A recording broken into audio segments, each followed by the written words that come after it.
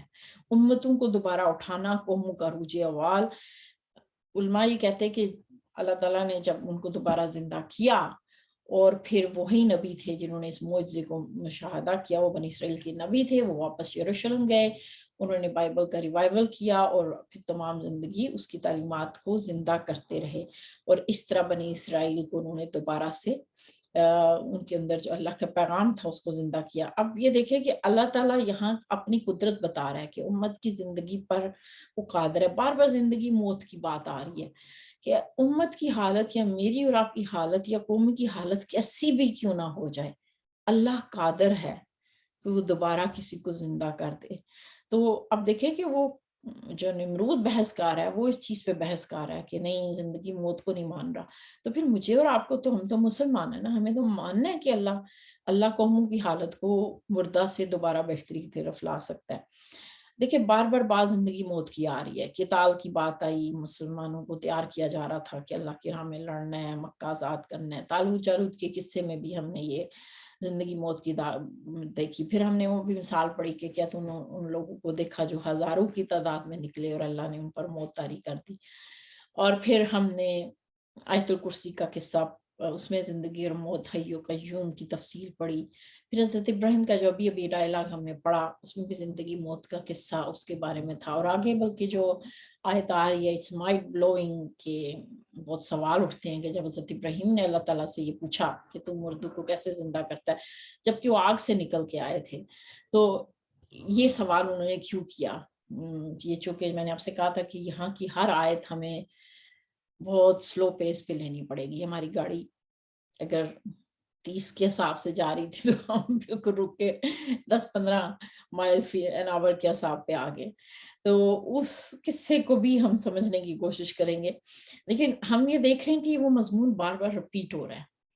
یہاں اللہ تعالیٰ ہمیں ایک اللہ کی جو صفت ہے زندگی موت اور قدرت رکھنے والی، اور یہ کہ وہی زمین و آسمان سب اس کا ہے، تو اس حوالے سے آپ یہ دیکھیں کہ ایک چیز اللہ تعالیٰ ہمارے سامنے بہت کلیئر کرنا چاہ رہا ہے. ہمارے ایک دفعہ ایک سیشن ہو رہا تھا تو اس میں کوئی بات چھڑی جادو، جنات اور شیاطین کی. تو میں نے سب سے پوچھا کہ کیا آپ کو جنات اور ان چیزوں سے ڈر لگتا ہے؟ تو سب نے کہا ہاں، خوف کی ایک کیفیت ہے. تو پھر ہم نے اس دوران آیت الکرسی کی تشریح پڑھی، اور وہ حدیث جو میں نے، آپ نے اگر نہیں دیکھی تو ڈیٹیل سے آپ آیت الکرسی والی ویڈیو دیکھ لیں، لیکن جس میں حضرت ابو ذر سے نے پوچھا کہ اللہ کی کرسی سے کیا مراد ہے، تو آپ صلی اللہ علیہ وسلم نے فرمایا کہ جیسے تم صحرا میں ایک انگوٹھی پھینک دو اور وہ انگوٹھی میں ہی ہماری زمین اور آسمان اور گلیکسیز ہیں، اور اللہ کی کرسی جو ہے وہ پورا صحرا ہے اور اس میں ہم ایک انگوٹھی ہیں. پھر آپ نے فرمایا کہ اللہ کی کرسی کی بھی مثال، یعنی وہ جو پورا صحرا ہے، اللہ کے عرش کے مقابلے میں ایسی ہے کہ جیسے تم صحرا میں انگوٹھی پھینک دو. اور آج ہمیں سائنس بار بار بتا رہی ہے کہ ہم سے اتنا بڑے ستارے، سیارے، سورج، اور پھر اس سے یعنی گلیکسی اتنی بڑی، اور پھر اور بہت ساری گلیکسیز ہیں. اس مائنڈ بلوئنگ، اتنی وسعت ہے. اور تو پھر اس کو کریں کہ اس صحرا کے اندر ایک آپ نے انگوٹھی دیکھنی ہے، اس انگوٹھی کے اندر ایک اور انگوٹھی ہے، اور وہاں پہ وہ شیاطین بیٹھے ہوئے ہیں اور وہ جنات ہیں، اور پھر میں اور آپ ہیں. ذرا دیکھیں اللہ کی وسعتیں. اور ایسے میں پھر ہم اگر ایسی مخلوق سے ڈریں جس کو قرآن نے بار بار کہا ان قید الشیطان کان ضعیفا، شیطان کی چالیں بہت کمزور ہے، ہمیں ان چیزوں سے بالکل ڈرنے کی ضرورت نہیں. آیت الکرسی ہم کیوں پڑھتے ہیں؟ اس کو ہم خدا را سمجھیں کہ اللہ کی وسعتوں کو دیکھیں، کہ اس امیج کو یاد رکھیں کہ پورے صحرا کے اندر ایک چھوٹی سی آپ نے انگوٹھی ڈھونڈنی ہے. انگوٹھی کا سائز دیکھیں نا ذرا، اور اس کے اندر پورے ہمارے ستارے، سیارے، سارے پلانٹس سارے ہیں، اور اس کے اندر کہیں ہم ایک نقطہ ہے. کیا یعنی ہماری حیثیت کیا ہے اس جن اور شیطان کی ہے؟ وہ اس میں ایسے اٹھ کے دعویٰ کرے کہ وہ بڑا پاورفل ہے، اور کوئی بھی فرعون اور نمرود کوئی بھی کہے تو سوچے کہ اس کی حیثیت اس صحرا کے مقابلے میں کیا ہو سکتی ہے. اور اتنا رب کی جو صفات اور اس کی طاقت اور وسعتیں ہیں، اور اس پہ ایمان رکھتے ہوئے اگر انسان اتنی چھوٹی چیزوں سے ڈرے یا گھبرائے تو اس کا مطلب کہ ہمیں اپنے ایمان کو مزید مضبوط کرنا ہے، اور آیت الکرسی اور ان آیات کو سمجھنے سے آپ کا وہی مقصد حاصل ہوتا ہے۔ اللہم اجعل القرآن ربیع قلبی ونور صدری وجلاء حزنی وذہاب ہمی وغمی۔ السلام علیکم ورحمۃ اللہ۔